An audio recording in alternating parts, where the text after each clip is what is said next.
Well, diyanig kayo ng 6.2 na lindol sa bahagi ng General Luna, Surigao del Norte kaninang alas 7 ng umaga.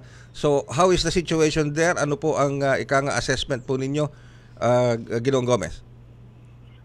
Actually, at the moment, sir, we are still actively coordinating sa mga municipalities within the province of Surigao del Norte. So far, meron na kaming mga municipalities that have coordinated with the operation center na that they will declare na the suspension of face-to-face classes.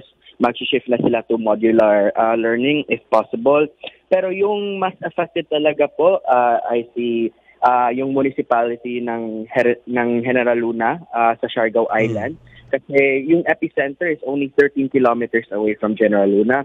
So as per our MDRRM officer na si Sir Nilo Reyes, na they will be suspending all face-to-face classes, all work activities, and all tourism activities within the LGU po. Let me get this right. Let me just confirm. So as of now, all classes are suspended. All face-to-face classes are suspended. Ano yun? Ultimong mga online na teaching methods, suspendido rin o tuloy-tuloy po? Sa ibang municipalities po, tuloy-tuloy pa rin yung learning po via modular or asynchronous classes po.